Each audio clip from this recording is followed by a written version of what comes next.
नमस्कार, आप सभी का बहुत स्वागत है। आपके साथ मैं हूं गौरव अग्रवाल। सभी न्यूज मित्रों का बहुत स्वागत है सत्ता में। सबसे पहले सत्ता पे सत्ता, यानी 7 खबरें और दिलचस्प जानकारियां एक साथ। आज हम पहले आपको हिंदुस्तान के 2 रक्षा कवच दिखाएंगे जिसे देखकर दुश्मनों के दिल थोड़े तो जरूर हिले होंगे। पहला हथियार एक ऐसी बुलेट प्रूफ जैकेट जो दुश्मन की 6 गोलियों को भी बेकार कर देगी, और दूसरा एक ऐसी मिसाइल जिसे प्यार से रॉक्स कहते हैं। आज सबसे पहले भारत के नए हथियारों वाली सत्ता देखेंगे, फिर आपको अमेरिकी स्पेस एजेंसी नासा की कंगाली दिखाएंगे जिसके पास नए मिशन के लिए अब पर्याप्त पैसे नहीं है। बजट क्रैश को लेकर अमेरिकी वैज्ञानिक बहुत गुस्से में हैं। वैसे आज हमने खर्चीले नासा के लिए हमारे इसरो से सबक लेने वाली एक कुंजी भी तैयार की है जो उनके बहुत काम आ सकती है। फिर सियासत वाली सत्ता की ओर ले चलेंगे जहां कांग्रेस के सैम पित्रोदा का विरासत टैक्स वाला सेल्फ गोल है, क्योंकि कांग्रेस इस बयान से धीरे से बचकर निकल गई है। तो पीएम इसे कांग्रेस का लूट वाला मॉडल बता रहे हैं जो जिंदगी के साथ भी चलेगा और जिंदगी के बाद भी। इसके बाद पीएम मोदी पर राहुल गांधी का मैनिफेस्टो वाला हमला दिखाएंगे। राहुल ने कहा है पीएम मोदी कांग्रेस का क्रांतिकारी घोषणा पत्र देखकर डर गए हैं, इसलिए ऐसे बयान दे रहे हैं। आज राहुल ने प्रधानमंत्री की जाति को लेकर एक बार फिर सवाल उठाए। कर्नाटक में मुसलमानों को ओबीसी आरक्षण पर नया सियासी रण छिड़ गया है। कर्नाटक की कांग्रेस सरकार पर आरोप है कि उसने मुस्लिम समाज को पिछड़ों के लिए आरक्षित कोटे में धर्म के आधार पर जगह दे दी है। इस पर पीएम ने कहा कांग्रेस ने गैर कानूनी तरीके से चालाकी की है। इस सियासी लड़ाई के बीच टीवी 9 भारतवर्ष की खबर पर फिर मुहर लग गई है। अब यह साफ हो गया है कि समाजवादी पार्टी के अध्यक्ष अखिलेश यादव ही यूपी की कन्नौज लोकसभा सीट से चुनाव लड़ेंगे। अखिलेश कल दोपहर 12 बजे अपना नामांकन भी दाखिल करने वाले हैं। और आज सत्ता में न्यूज मित्रों के लिए आपदा वाला एक चिंता कार्ड भी है। एक नई रिपोर्ट जारी की गई है जिसके बाद यह सवाल उठ रहा है कि क्या अब एशिया वालों को आपदाओं की आदत डाल लेनी चाहिए। क्या अब वो वक्त आने वाला है जब भारत में आपदाओं का भी कैलेंडर बनाना पड़ेगा। यह खबर थोड़ी देर में पूरी जानकारी के साथ। लेकिन सत्ता में आज सबसे पहले न्यूज मित्रों को 3 ऐसे बड़े अपडेट देंगे जिनके बारे में जानकर, जिनकी शक्ति, संदेश और संकेत समझकर दुश्मनों को यह एहसास होगा कि नया हिंदुस्तान दूरदर्शी, शक्तिशाली और रक्षा मामलों में जीरो टॉलरेंस वाला है। यह देश प्रेमियों के लिए बड़े कीमती अपडेट्स हैं। पहले अपडेट में आप देखिए, उस जैकेट का जिक्र हम कर रहे हैं जो दुश्मन की गोलियों को बर्बाद कर देती है, जिसके सामने गोलियों की बारूदी गर्मी भी ठंडी पड़ जाती है। इस जैकेट को डीआरडीओ ने विशेष तकनीक की मदद से तैयार किया है। पूरी जानकारी आज हम आपको कुछ ही देर में देने वाले हैं। दूसरा अपडेट है ऐसी मिसाइल के बारे में जिसे प्यार से रॉक्स कहा जाता है। यह मिसाइल घूम घूम कर चकमा देने वाले टारगेट को भी मार गिराने में चैंपियन है। इसका नाम, इसकी ताकत, इसकी रेंज, सब कुछ आज हम आपको बताने वाले हैं। फिलहाल यह जान लीजिए कि भारत इस मिसाइल का परीक्षण कर चुका है और यही परीक्षण दुश्मन मुल्क में मिसाइल वाला टेंशन लेकर आया है। तीसरे अपडेट में सेना प्रमुख जनरल मनोज पांडे के संदेश, संकेत और युद्ध वाले जुबानी बम हैं। नई दिल्ली में सेना प्रमुख ने देश की सुरक्षा और दुनिया में युद्ध वाली चिंता को लेकर कुछ ऐसा कहा कि इसका जिक्र सरहद के पार भी हो रहा है। भारत की तरफ गिद्ध दृष्टि रखने वालों को अब दिन में ही तारे नजर आ रहे हैं। जनरल मनोज पांडे के संदेश और संकेत को आज हम डिकोड करने वाले हैं।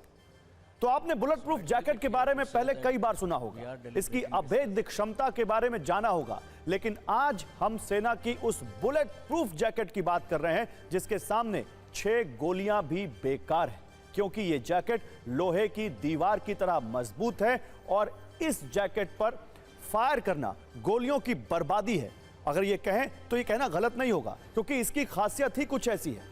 अगर व्यंग्य की भाषा में बात करें तो आप दुश्मनों के लिए कह सकते हैं कि यह जैकेट दुश्मन गोलियों को बेरोजगार कर देगा, क्योंकि दुश्मन फायर करते रहेंगे और जैकेट से टकराकर कुछ इस तरह गोलियां बेकार होती रहेंगी। डीआरडीओ यानी रक्षा अनुसंधान एवं विकास संगठन ने देश की सबसे हल्की बुलेट प्रूफ जैकेट बनाई है, जिसकी तस्वीर आप इस वक्त देख रहे हैं। इस जैकेट को कानपुर में डीआरडीओ और डीएमएसआरडीई ने तैयार किया है।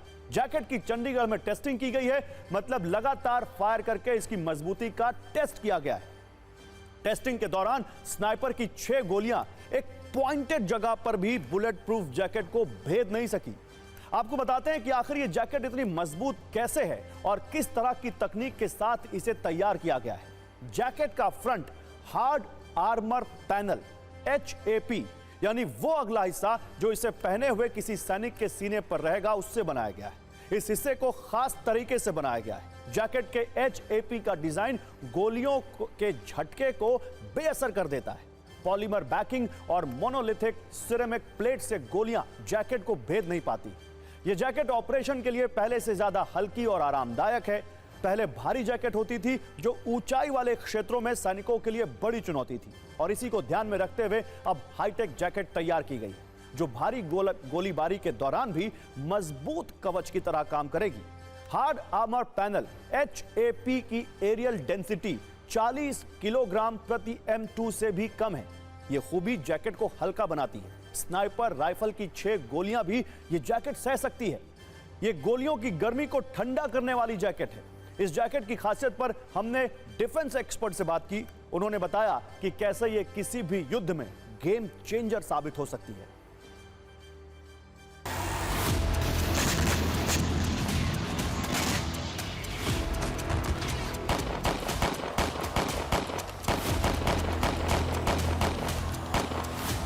That the security of the nation can neither be outsourced nor be dependent on the largesse of others. The need to be self-reliant in meeting our defense needs. Kanpur की ब्रांच ने, DRDO की Kanpur branch ने एक बहुत ही lightest bullet proof jacket बनाई है जो कि लेवल 6 तक यानी कि 7.62 लेवल तक का तक का बुलेट को वो रोक सकता है और ये काफ़ी हल्का है। मेरे देश में एक बुलेट प्रूफ जैकेट बन रही है और मेरे सैनिक पहन रहे हैं जो हल्की है और जो इतनी प्रोटेक्टिव है, जिसको पहन के वो ऑपरेशन कर सकते हैं, बहुत लंबे समय तक जा सकते हैं।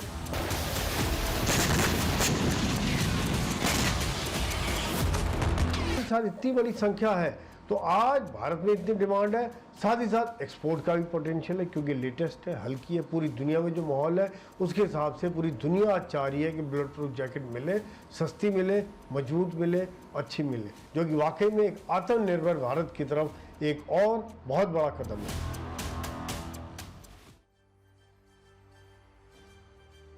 और अब बात करते हैं रक्षा शक्ति वाले अगले अपडेट की, जिसका इंतजार हो सकता है बहुत से न्यूज मित्रों को होगा, क्योंकि भारत की अगली रक्षा शक्ति का नाम तो क्रिस्टल मेज 2 मिसाइल है, लेकिन इसे प्यार से रॉक्स कहा जाता है। यहां जानना जरूरी है कि मिसाइल प्यार सिर्फ देश से करती है, देश के दुश्मनों पर नहीं, देश के दुश्मनों पर कोई मुरव्वत नहीं करती, बल्कि उन पर आसमान से काल बनकर गिरती है और नष्ट कर देती है। भारत ने क्रिस्टल मेज 2 मिसाइल का हाल में ही सफल परीक्षण किया है। मतलब ये कि अब ये दुश्मन खेमे में खलबली मचाने के लिए तैयार है। भारतीय वायुसेना ने अंडमान और निकोबार द्वीप समूह के आसमान में इसका टेस्ट किया। इस दौरान मिसाइल ने तेज गति से टारगेट को हिट किया। इसकी शक्तियों की बात करें तो हवा से सतह पर मार करने वाली ये बैलिस्टिक मिसाइल है। लगातार मूव कर रहे टारगेट को भी ये मार गिराती है। लंबी दूरी के रेडार, एयर डिफेंस सिस्टम ये सब नष्ट कर सकती है।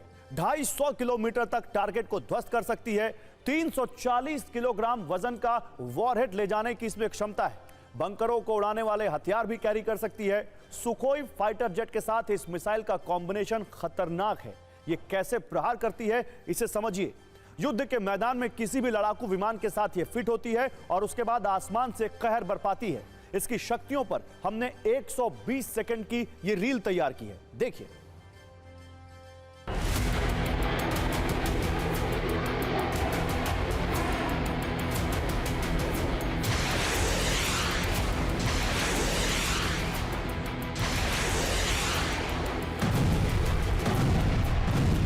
मिसाइल जो है वो भारत में ही मेक 3 मोड से बनाई जाएगी और ये जो मिसाइल है बहुत दूर तक टारगेट्स को 250 किलोमीटर से ज़्यादा भी टारगेट्स को निशाना बनाने में सक्षम है। अच्छी बात ये भी है कि ये मिसाइल दुश्मन के रडार स्टेशन को भी अपना निशाना बना सकती है।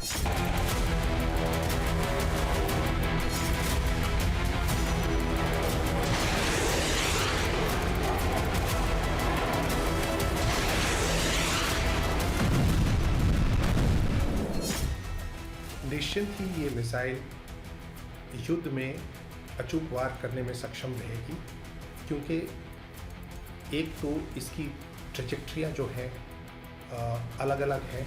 एक नॉर्मल ट्रेजेक्ट्री है और एक जिसको हम बोलते हैं क्वाजी बैलिस्टिक ट्रेजेक्ट्री, जिससे वो काफ़ी ऊपर चली जाती है और टारगेट के ऊपर ऑलमोस्ट वर्टिकली आ जाती है।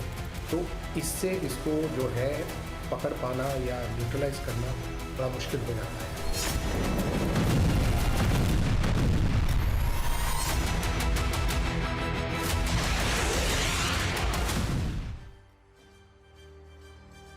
और अब बात करते हैं उस रक्षा अपडेट की जिसमें जुबानी शोले हैं। चीन और पाकिस्तान जैसे देशों के लिए सबक और संदेश है।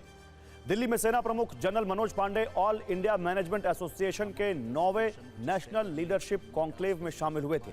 इस दौरान उन्होंने सेना में आधुनिकीकरण और विकास पर जोर देते हुए युद्ध वाली बात भी कही। The current geostrategic landscape is characterized by change taking place at unprecedented scale and speed. Recent geopolitical power plays have displayed that national interests, as far as they are concerned, countries will not hesitate to go to war. And these और अब आपको सेना प्रमुख के 4 बयान और 4 संकेतों से पूरी खबर को समझाते हैं। सेना प्रमुख ने कहा कि राष्ट्रहित की बात आएगी तो कोई भी देश युद्ध करने से संकोच नहीं करेगा। इसके संकेत साफ हैं। अब शांति का अनलिमिटेड रिचार्ज नहीं होगा, छेड़ोगे तो छोड़ेंगे नहीं। उन्होंने कहा कि देश की संप्रभुता और सीमा सुरक्षा से कोई समझौता नहीं होगा। इसके संकेत हैं कि चाहे एलएसी हो या एलओसी, घुसपैठ करोगे तो सीमा पर ही मारे जाओगे। जनरल मनोज पांडे ने कहा कि 45 स्पेशल टेक्नोलॉजीज पर काम कर रहे हैं, 120 स्वदेशी प्रोजेक्ट चल रहे हैं। संकेत यह है कि भारत बहुत जल्द कई घातक स्वदेशी हथियार बनाएगा, इसकी तैयारी भी चल रही है। सेना प्रमुख ने यह भी कहा कि राष्ट्र की सुरक्षा को ना तो आउटसोर्स कर सकते हैं और ना दूसरों की उदारता पर निर्भर रह सकते हैं। इस दौरान उन्होंने साल 2030 का जिक्र भी किया। इसके संकेत हैं कि अगले 6 साल में भारत आत्मनिर्भर और दुनिया का बड़ा डिफेंस निर्माता बनेगा, जो हो सकता है दुनिया के कई देशों की आंखों में सुई की तरह चुभ जाएगा।